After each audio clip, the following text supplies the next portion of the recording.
I have a problem, which is that I don't believe in short, simple, concise explanations of things. It's kind of my whole philosophy is that everything is infinitely complicated, and so to understand anything, you need hours and years of deep contextual background that puts things in, the larger frame of the issues at hand and gives you an understanding of why things are the way they are.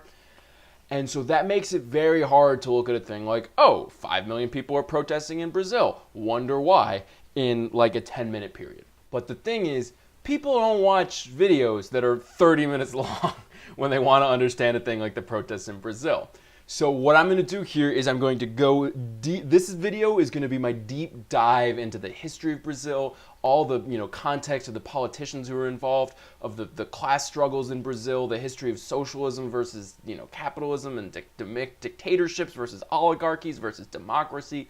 There are so many fascinating issues. I swear to God, I've been reading about this. I didn't mean to. I just started reading like a week ago, and I haven't been able to stop reading about Brazil. And there are so many fascinating little nuances to this issue that I think you absolutely need to understand if you really want to understand what's going on in Brazil. But I also know most people don't care that much. Most people are just kind of curious, so they want to hear a cool story, and they want to get jazzed. So that video is coming second. I'm going to make a video that's just about the protests and all the crazy stuff that leaves off all this stuff that I think is super important. So if you're watching this, you're awesome and you're better than the other people who are going to watch that video. I just want to make that clear up front. Fuck yeah for you. So our story starts about 500 years ago. Honestly, obviously, it starts millions of years ago when, the rocks that formed Earth smashed into each other. But even I have to draw the line somewhere. So we're going to start with Portuguese colonization in the year 1500. That's when the Portuguese claim Brazil as their own, in that wonderful way people used to do where they just sort of, I'm sailing through the ocean. Oh, look, land over there. Man, that guy's brown.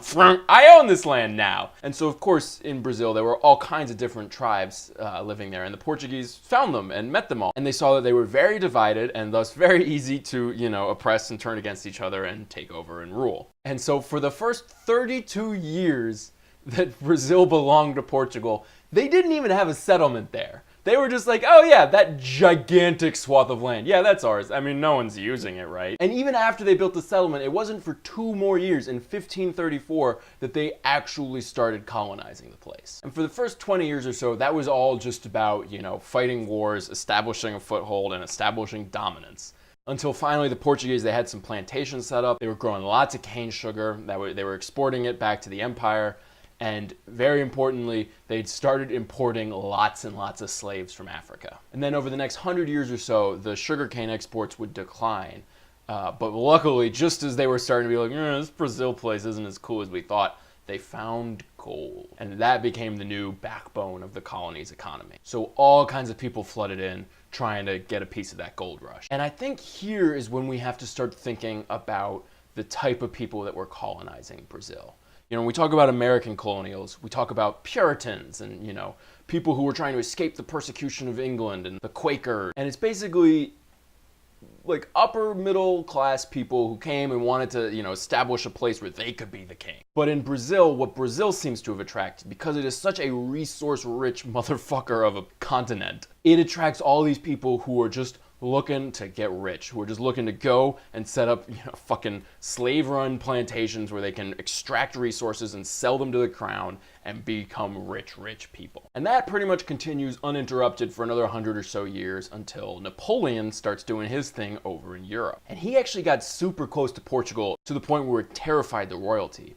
And the regent, who was ruling in the name of Queen Maria I, basically picked up the court and moved it to Brazil, all the way across the ocean to the colonies, to the New World, which was like unheard of at the time. It's this crazy thing that he did. And by moving the court over there, they established some of the first financial institutions like a stock exchange and a national bank, not just in Brazil, but really in South America. And 1807, America's, going kind of strong at this point, but we're still fighting over whether we should have a national bank. So again, just like you had those resource-hungry settlers in the first place, now you have a financial elite that is ruling over this whole organization. And you have the literal monarchy.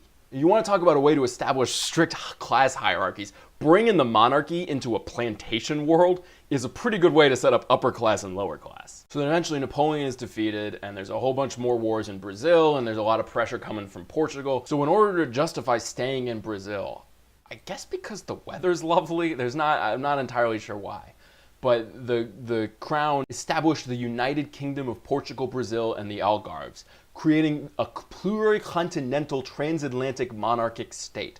Basically, a country that it goes across the ocean, which didn't really exist. Obviously, everyone had colonies all over the place, but this wasn't a colony. This was a recognized part of the kingdom in Brazil, which of course pissed off the aristocracy over in Portugal because they wanted to be the specially important European folk. And the Brazilians were pretty pissed too because they didn't really want this crown sitting there being all in charge of them. So there's a bunch of revolutions. And then finally in 1821, the king returns to Lisbon. And he left his son as the regent in the Kingdom of Brazil, which a lot of people didn't like. And so there's more revolution. And finally, Prince Pedro declares the country's independence from Portugal in 1822. And then, of course, there's a big war over that for another 2 years. And then finally, in 1824, the last Portuguese soldiers surrender. And Portugal officially recognized Brazil as an independent country. So there's a whole bunch more monarchic politics that basically ends up with a 5-year-old boy being the emperor of Brazil. And then a regency being created to rule in his place, which is not particularly compelling, so we get more revolutions. And things are just generally very chaotic. And so towards the start of this super duper chaotic period, the Atlantic slave trade was officially abandoned because of some shit the British did. But it would take 38 years until 1888, after a long process of internal mobilization and debate, and to finally actually dismantle slavery in the country and formally abolish the institution. And then the next year, after a long period of warfare, after the economy totally crumbling, after slavery, which is really the backbone of the economy, falling apart, there is a military coup where they overthrow the monarchy and take power for themselves. So again, let's compare that to America's independence and America's colonial period. America has this big unifying war where we all kind of come together and we have all these high-minded principles, which are, yes, put together by the rich elite to get the common folk on their side. But still, it is this grand war where they all come together and decide on some ideals and decide that's what the country stands for. And they throw off the British, and it's this great story, and we all love it, even to this day. And right away, we establish a constitution and principles of democracy, and that creates the stability which we rely on to this day. Brazil, on the other hand, has this long, 100-year period of different factions vying for independence and the sort of squabbles between the aristocracy and the monarchy, and a very weak monarchy, and a long economic stagnation and a whole bunch of wars, and finally the military takes over and they set up a republic. And that's how Brazil gets its foundation laid.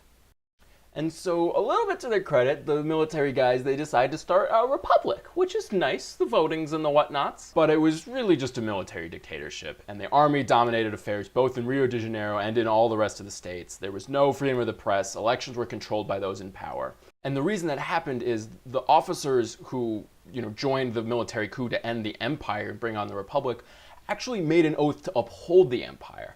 And they would resolve that contradiction by linking their duty to Brazil itself rather than to the transitory governments in charge. And that's a thing that's going to come back way, way later on when we start talking about the political parties in Brazil today. So just keep it in mind. Remember that this happened. But anyways, the key lesson I want you to take from this period is this right here, rule of the landed oligarchies.